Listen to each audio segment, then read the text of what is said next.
Inicio esta reflexão do Evangelho saudando com gratidão e ao mesmo tempo abençoando apostolicamente a minha amiga psicóloga Conceição Azevedo, a jornalista Margarida von Schweck, professora Soraya Borges, Maria Dolores, Marília Tomás, Namar Stutz, pela participação e comentários na reflexão do Evangelho que fiz no domingo passado.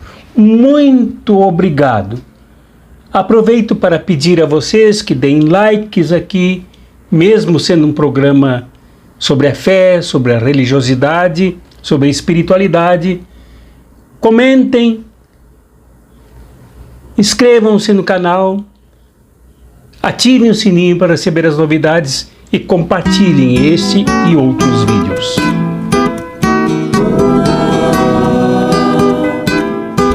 Vocês deem pause aqui para ler o Evangelho para este domingo, dia 16 de outubro de 2022, que é o de São Lucas, no capítulo 18, do 1º ao 8º versículo. É bom ler antes para construir uma ideia da reflexão que faremos juntos aqui. Em nome do Pai, do Filho e do Espírito Santo. Amém. Neste Evangelho, Jesus conta uma parábola para os seus discípulos, no dizer de São Lucas, mas que também é uma resposta aos fariseus que perguntaram, para tentar Jesus, quando seria a vinda do reino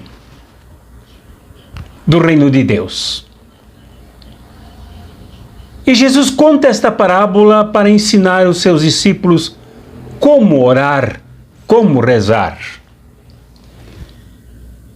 E vocês certamente já leram aí agora que a parábola trata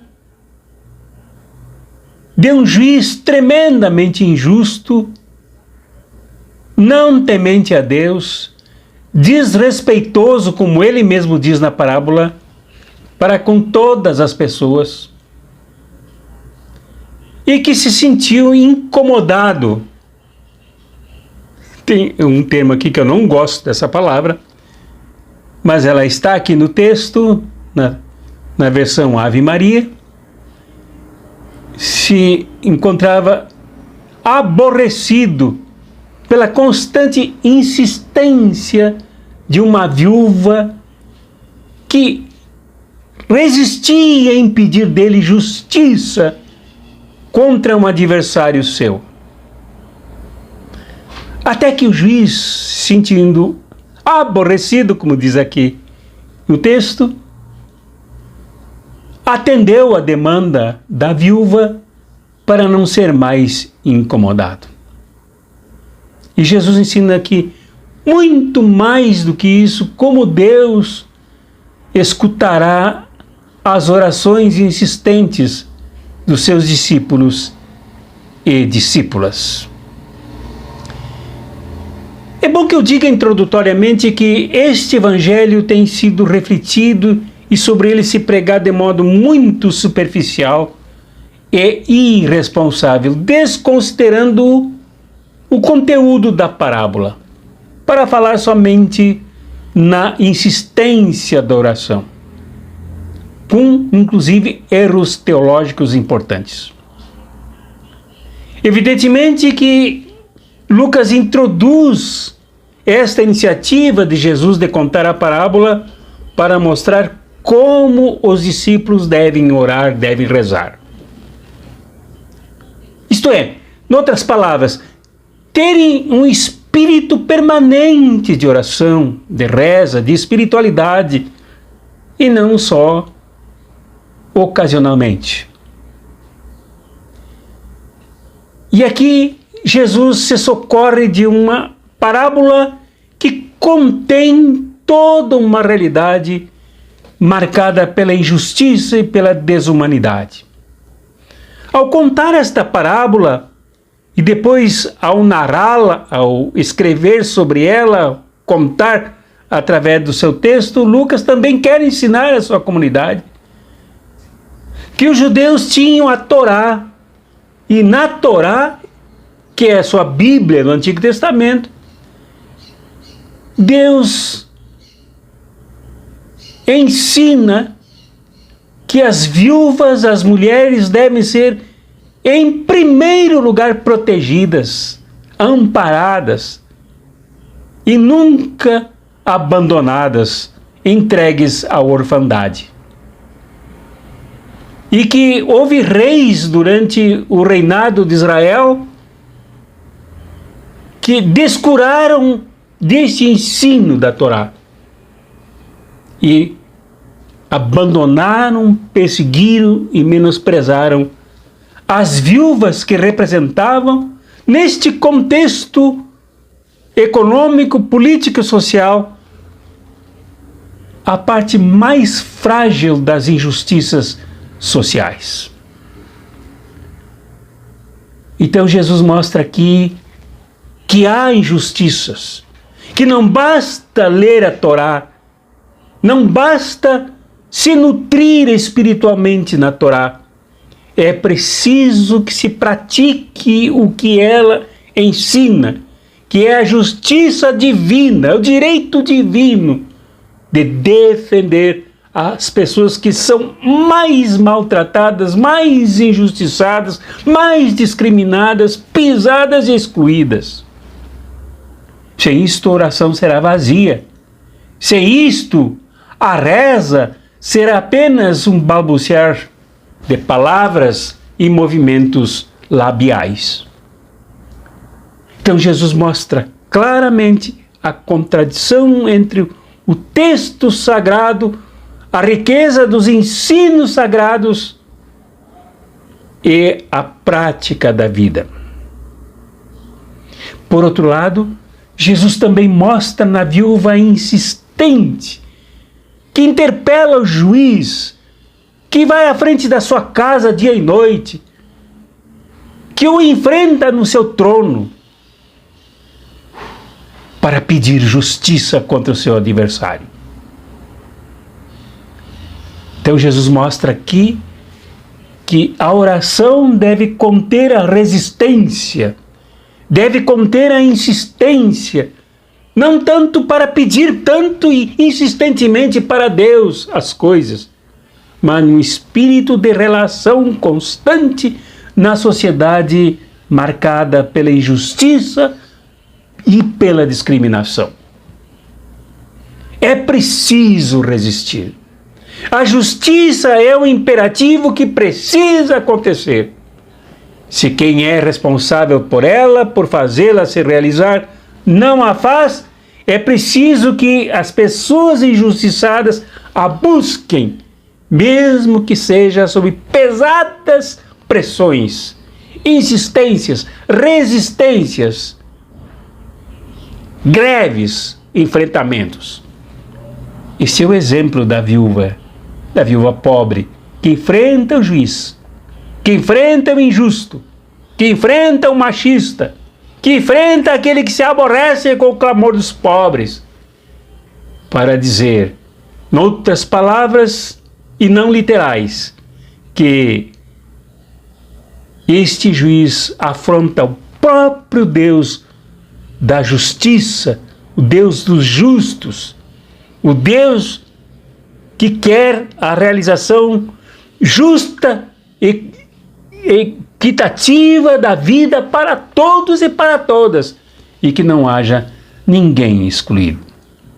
Esse é o conteúdo da nossa oração, esse é o conteúdo da nossa reza.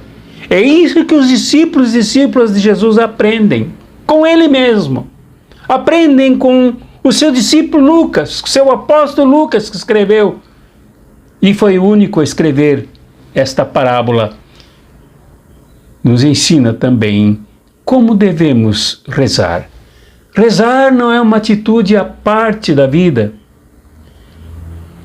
Orar não é uma atitude que se restrinja unicamente a gestos simbólicos de marcado reconhecimento de espiritualidade profunda, mas de realização na ação, na prática, na militância, na resistência, na insistência, junto às pessoas que são as mais violentamente atingidas pela injustiça. A viúva aqui, tão carinhosamente contemplada por Jesus nesta parábola, não é somente uma mulher. Esta viúva representa todas as mulheres violentamente agredidas do tempo de Jesus, de antes de Jesus, de depois de Jesus, de hoje. Todas as mulheres que são discriminadas ou usadas como buchas de canhão para os oportunistas que se aproveitam dos pobres para oferir vantagens. Essa viúva também representa mais do que as mulheres. Representa a todas as pessoas absolutamente entregues à orfandade que precisam insistir para levar algo mínimo que seja para a sobrevivência.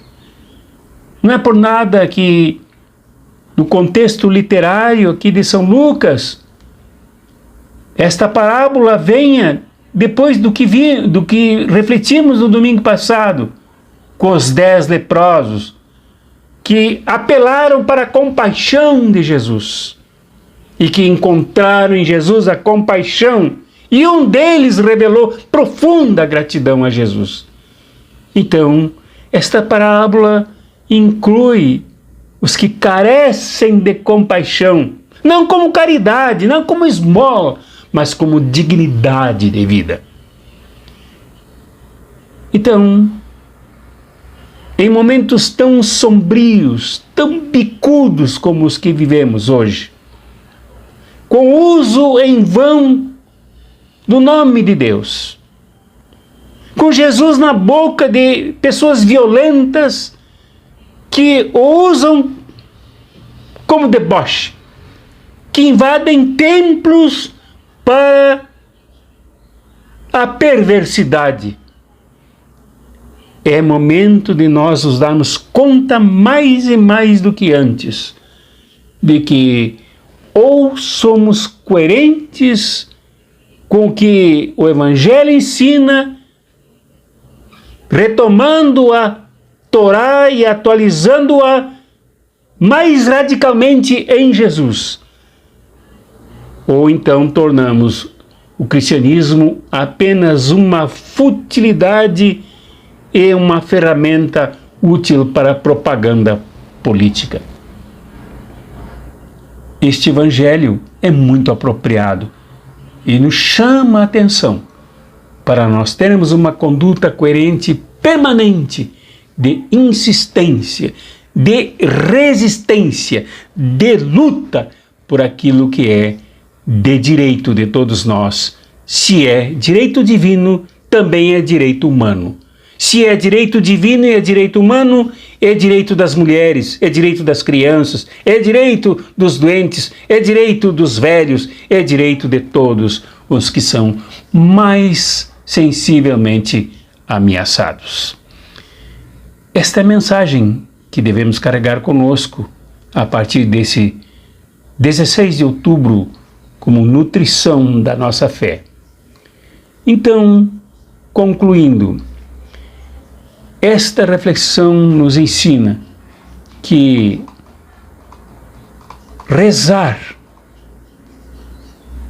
consiste em resistir, em resistência.